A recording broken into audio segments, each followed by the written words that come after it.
Hello. My name is Madhusudan Katti, and I'm really humbled to follow such a remarkable range of powerful testimony over these past 2 days. As a reconciliation ecologist, I speak on behalf of all living beings who cannot stand here to testify. I'm an immigrant from India. My note-taking nerds mark Mumbai down on the map. Here in this settler colonial empire, I study nature and teach at a land-grab university that refuses to stop poisoning its own students and knowledge workers. I stand in these contradictions and draw hope for revolutionary change from the collective strength witnessed here.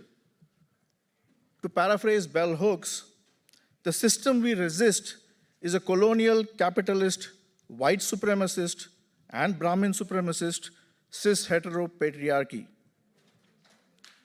It has that multi-hyphenated name because it is intersectional in its oppression, even as it denies us our own intersectional identities and collective histories.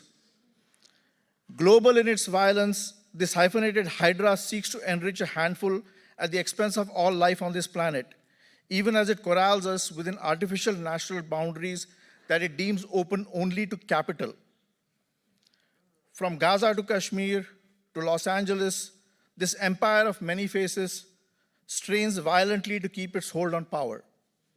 But its extreme reactions right now also tells us that it is afraid. It is afraid of our collective power.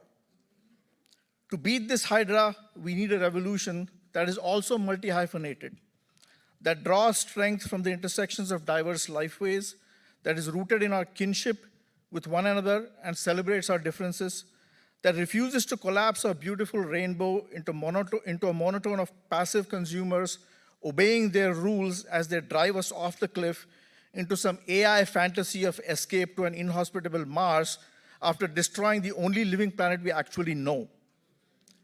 It is easy to despair when those running our so-called democracies are so eager to unleash violence against anyone who dares challenge oppression and demand justice.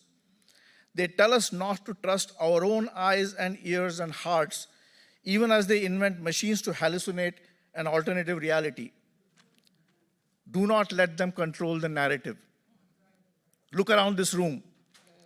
Hear those with gray hair and twinkling eyes who still stand despite the system's best efforts to beat them down. Take away their loved ones and destroy revered places. Take their stories back to your communities and organize your people to join the many revolutions we need.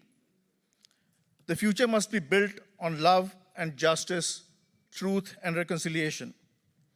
As an educator, let me leave you with this. Remember where you come from. Draw strength from your relatives, not just the ones you can place on a family tree, but all our relatives, all beings with whom we share ancestry on this pale blue dot we call home. Slow down, go outside, breathe deeply. Take joy from the birds singing of an ever earlier spring.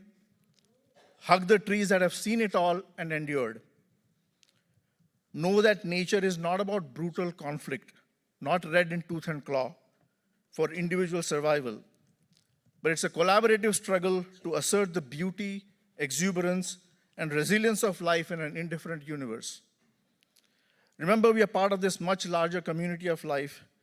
We bear responsibility to reconcile humanity with nature, to hold the oppressors accountable for their violence, and to work together to build the indigenous futures, the African futures, the Dalit futures, and all the other subaltern futures we can imagine. Onward.